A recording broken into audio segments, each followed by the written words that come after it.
인플레이션으로 누가 이득을 볼까요? 정부가 국민한테 일종의 인플레이션 세금을 부과했다고.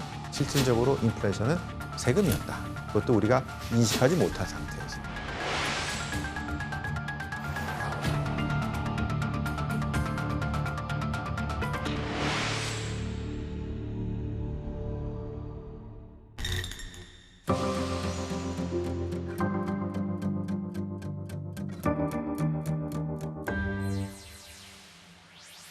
네, 안녕하세요. 이번 시간에는 1940년대에서 1965년까지 미국의 인플레이션과 금리에 대해서 알아보도록 하겠습니다. 30년대 대공황이 있었던 이후에 미국의 물가 상승률은 급락하게 됩니다. 즉, 디플레이션 상태에 빠지는 거죠. 20년대 사람들이 이제 인플레이션을 기대하고 엄청난 레버리지를 일으켜서 이제 투자를 했는데 거꾸로 디플레이션 상태가 오게 되면서 미국은 대공황의 수렁에 빠지게 됩니다. 가계 또는 기업 할 것 없이 엄청난 레버리지를 통해서 여러 자산을 샀는데요. 오히려 상황이 급 반전이 돼서 이렇게 디플레이션 상태에서 아주 고통을 겪게 됩니다. 30년대 미국은 이 디플레이션 상태에 있다가 30년대 후반 2차 세계대전이 발생하게 되면서 인플레이션 시대로 이제 도래를 하게 되는데요. 이 1939년까지 그러면 디플레이션과 함께 디레버리징이 계속됐는데요. 20년대 대공황의 원인이 지나친 신용 투자 확대, 차입 투자였기 때문에 이제 돈을 빌리지 못하도록 하고요. 은행 구조 조정을 합니다. 특히 투자은행과 이 상업은행을 분리시키죠. 왜냐하면 그 당시에는 이 JP 모건 이런 은행들이 대출도 했지만 상업은행으로서 실은 증권사 업무도 겸업을 하고 있었고요. 주식 거래도 했습니다. 그러다 보니까 너무 상당히 리스키한 위험한 투자에도 노출이 상당히 심했다가 이 위험 자산이 급락하다 보니까 이 은행이 위험해지는, 그래서 금융 시스템이 붕괴하는 상황이 났기 때문에 대공황의 원인을 이 지나친 차입 투자에서 봤던 공화당 후보 대통령 같은 경우는 강력한 이 디레버리징을 통해서 문제를 해결하려고 했는데 실은 잘 안 됐죠. 루즈벨트 대통령조차도 이 차입을 통한 레버리지 확대 투자 이거는 근절해야겠다고 해서 은행 구조 조정을 강하게 유지합니다. 그러다가 2차 세계대전이 발생하고 나서야부터 서서히 경기가 이제 회복이 되고 인플레이션이 시작됐다. 그리고 금리가 상승하게 됐다라고 볼 수가 있을 것 같습니다.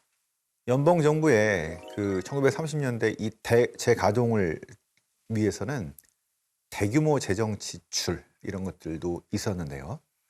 재정 지출을 통해서도 실제 경제는 별로 회복되지 않았는데요. 오히려 1930년대는 통화 확대를 했음에도 불구하고 인플레이션이 나지 않고 계속 디플레 형태로 갔습니다. 이거를 우리는 유동성 함정이라고 얘기를 합니다. 경제가 좋지 못하고 투자해봤자 별로 실익이 없을 것 같으니까 이 돈은 좀 어느 정도 구할 수 있지만 투자를 안 하는 거죠. 이런 상태가 30년대 계속되면서 2차 세계대전 직전까지 상당히 디플레 상태, 낮은 금리의 상태가 계속됐다고 볼 수가 있을 것 같습니다. 1940년대 실제 이제 세계 2차 세계대전기에 이 상황들을 잠깐 보면요. 금융 억압을 통한 정부의 자금 조달 그리고 정부 규제 이런 것들을 얘기를 많이 하는데요. 2차 세계대전이 발생하면서 일단 군수산업을 중심으로 미국 경제가 성장하고 이제 물가도 빠르게 상승하게 됩니다. 경제가 대공황 이후에 회복을 실은 못하고 몇 번의 다시 재침체를 겪다가 군수산업을 중심으로 한 이 경제 성장이 재가동됐다고 볼 수가 있을 것 같은데요. 따라서 이 이후에 1942년하고 48년에 두 차례의 물가 급등이 나올 정도로 2차 세계대전이라는 대규모 전쟁을 통해서 군수산업을 중심으로 이 경제 회복이 이루어지게 되고, 그리고 군대에 나간 사람, 그다음에 여성 인력까지 노동력이 부족하는 상황이 발생하기 때문에 거의 인플레 상황이죠. 임금은 상당히 오르게 되지만 지금 통제할 수 있겠고요. 부족한 상태에서 수요가 상당히 늘어나게 되는 이런 상황이, 그다음에 공급은 이제 여성들이 그 비행기도 만들고 실업률이 상당히 낮아지는 이런 상황이 전쟁 특수 때문에 발생하는 아주 특이한 상황이 만들어지게 된 게 바로 2차 세계대전으로 인한 인플레이션이라고 볼 수 있겠습니다. 자, 이 당시에요. 미국 정부는 이 전쟁과 이 경제 회복을 하기 위해서 필요한 자금을 어떻게 구했을까요? 전시 자금 조달 방법들이 이제 있습니다. 1941년에 이제 진주만 공습 후에 제2차 세계대전에 참전을 결정을 하게 되면서 미국은 전쟁 자금을 어떻게 조달할지 고민을 하기 시작합니다. 일단 이 세계대전이라는 거는 기본적인 세금 이걸로 해결될 문제가 아니라 엄청난 자금이 필요했기 때문에 동원 가능한 모든 거를 이제 정부는 이용할 수가 있습니다. 평상시하고 틀린 거죠. 이게 실은 코로나 사태 이후에 우리가 봤던 정부의 아주 무지막지한 통화정책 공급 또 자금 조달 이런 면에서 그 특징들을 좀 볼 수가 있는데요. 그래서 이 1940년대는 정부 주도하에 여러 가지 금융 억압이 있었습니다. 우리가 파이낸셜 이제 프레션이라고 하는 건데요. 뭐냐면 정상적인 금융 상황이 아니라 금융 상황들을 인위적으로 만들어서 예를 들어서 금리를 억눌러서 낮게 유지시키는 겁니다. 물가가 막 오르게 되면 금리도 따라 올라서 이걸 막아야 되는데 금리를 낮게 인위적으로 유지해버리는 거고요. 국채를 발행해서 자금을 조달해야 되는데 사람들이 별로 안 좋아할 것 같죠? 하지만 자꾸 사도록 유도하는 겁니다. 자, 이런 식인데요. 첫 번째로 했던 것들이요. 대공황 때부터 했던 건데요. 1933년에 일단 금본위제를 잠시 폐지합니다. 그리고 개인과 기업이 금을 사적으로 소유하는 것을 금지합니다. 이런 조치가 없었으면 만약에 달러의 가격을 유지하는 데 상당히 어려웠을 겁니다. 예를 들어서 그 비트코인이죠. 예. 만약에 나중에 이제 상황이 좀 이상하게 된다. 정치 경제적으로 상당히 격변기다. 달러의 위상이 위협받는다. 막 이랬을 때 금도 거래를 못하게 했는데 비트코인 거래를 못하게 할 수도 있다는 얘기입니다. 자, 이게 실은 가장 큰 위협이죠. 이거를 우리가 40년대 금융 억압이라고 하는데 이게 역사상에 있었기 때문에 다시 나타나지 않으리라고 하는 보장은 없습니다. 여기서 우리가 어떤 함의를 갖고 올 수 있는 거겠죠. 두 번째는요. 국채 매수를 유도하는 그런 금융 통제가 이런 거 있었는데 일단 수익률 곡선을 이제 통제하는 정책이라고 우리가 Yield Curve Control, YCC 뭐 요렇게 가끔 연준의 어떤 정책에서 보면은 나오는 것들입니다. 금리를 막 시장 가격은 이렇게 움직이는데요. 정부가 정하는 겁니다. 단기 금리는 뭐 1.5%, 뭐 3개월이나 이런 것들이요. 그리고 장기 10년 금리는 뭐 한 2.5%딱 정해놓고 그거를 만약에 시장 금리가 넘어서려고 그러면은 그냥 막 사는 겁니다. 그래서 금리를 못 오르도록 하는 거죠. 최근에는 호주 중앙은행하고 일본 중앙은행이 계속해서 쓰고 있었던 정책이기도 합니다. 만약에 우리 코로나 이후에 혹시 인플레이션이 엄청나게 급등하는데 금리가 따라서 너무 급등하게 되면은 이 부채 비율이 너무나 많은 미국 정부는 금리가 오르는 걸 반기지 않겠죠.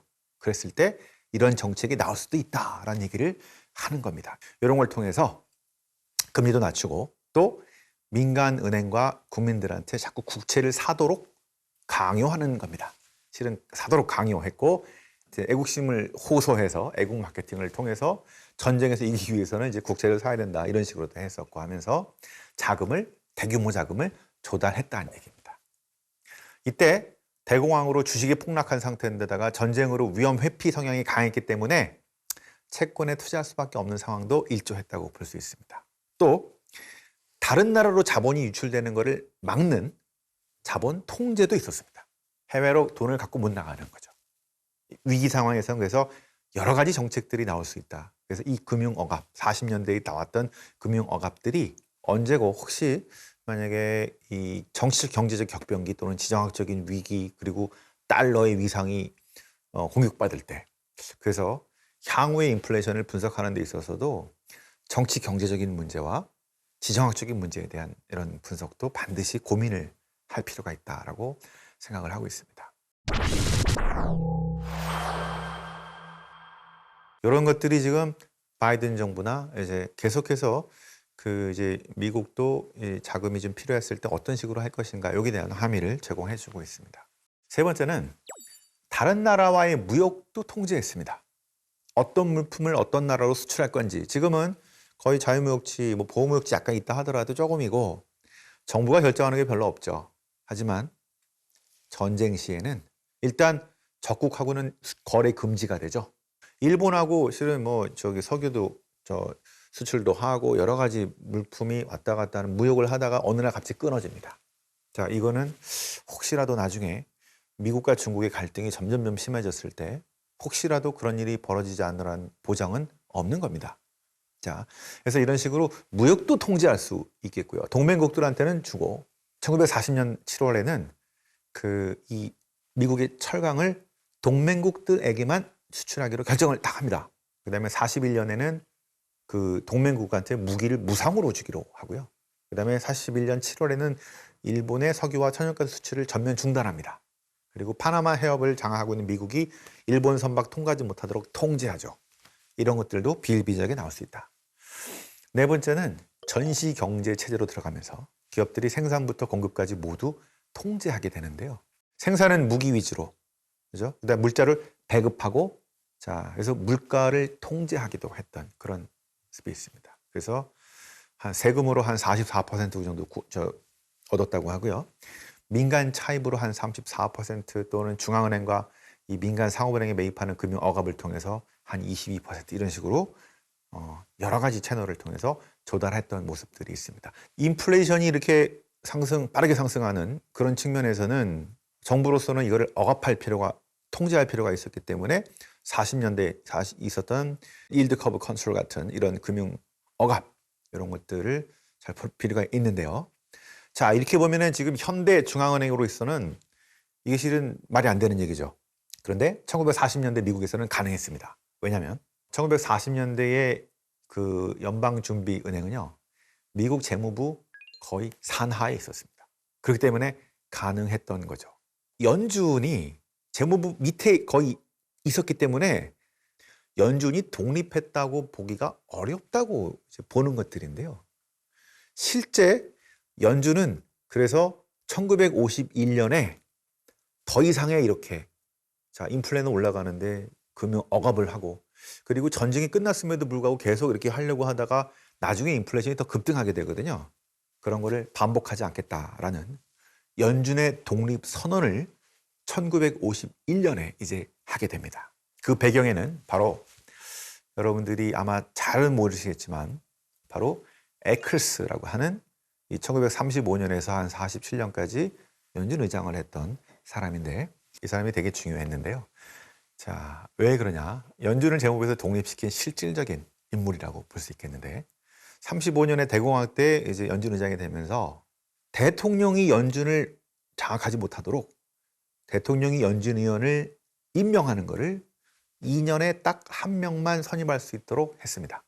그러면 전체 12명 중에서 대통령이 2번 연임한다 하더라도 임명할 수 있는 사람은 전체 12명 중에 3분의 1인 4명밖에 안 됩니다. 장악이 안 되죠. 자, 이런 거를 제도화 해놨고요. 두 번째, 공개시장위원회 FOMC라고 하죠. 지역 연준하고 이제 중앙연방준비제도하고 막 싸움을 했는데 이거를 연방준비제도법 개정을 통해서 전체 연방준비제도의 법정기구로 격상을 시키고 이거를 참관하던 사람이 재무부 장관인데 참관하면서 잔소리했겠죠. 그거를 배제시킨 것도 에클스의 작품입니다. 이후에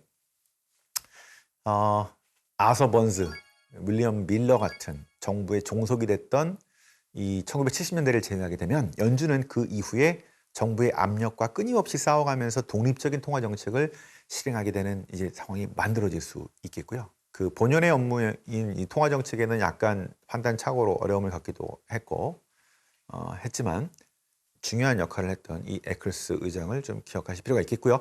자, 이 연준이 재무부로부터의 독립 선언을 한 다음에 가장 오랫동안 연준 의장을 했던 사람이죠. 예, 마틴 주니어라고 하는 연준 의장이 1951년부터 1970년대까지 약 20년 동안 연준 의장으로 이제 잘 컨트롤을 해가면서 1950년대에서 1965년까지 상당히 안정적인 물가를 유지를 할 수가 있었습니다. 자, 이때가 그래서 이 연준으로서는 어떻게 황금기라고 볼 수 있을 것 같은데요. 윌리엄 맥체스터 마틴 주니어라고 하는 이분은 대통령이 4번 바뀌었는데 계속 연임을 한 겁니다. 파티가 막 무르익을 때 연준은 파티볼을 치워버리는 거다. 이게 실은 연준의 어떤 그 전통을 만들어 놨는데요. 이분이 한 중요한 얘기가 있습니다. 연준의 역할은 파티가 무르익을 때 펀치볼을 치워버리는 거. 펀치볼은 우리 얘기하면 폭탄주입니다. 이 연준 의장으로서 마틴의 정책 기준은 이제 연준의 독립성을 확보한 다음에 이 물가를 잡는 데 맞춰져 있었기 때문에 그 1910년, 13년에 초기에 연준이 만들어질 때는 이제 금융위기를 방지하고 여기에 포커스가 좀 맞춰 있었다고 한다면 중간에 이렇게 바뀌어버린 겁니다. 특히 연준이 재무부에서 독립을 하면서. 그래서 또 다른 그 말이 있죠. 연준의 존재 이유는 디플레이션이나 인플레이션의 바람이 어느 방향에서 불어오더라도 그에 따라서 몸을 이렇게 자연스럽게 누이면서 대처를 하는 것. 이런 얘기도 했었습니다.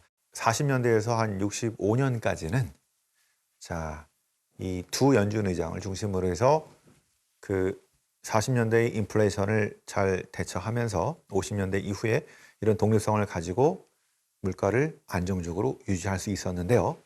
이제 65년 이후부터 이 물가, 인플레이션에 엄청난 문제가 닥치게 됩니다. 자, 이번 시간에는 그 40에서 한 60년, 5년까지 그 2차 세계대전 이후의 인플레이션과 그리고 그에 대한 금융 억압과 그 이후 연준의 독립성을 확보하면서부터 물가를 안정적으로 유지할 수 있었던 연준 의장 2명에 대해서 알아보았습니다. 다음 시간에 뵙겠습니다.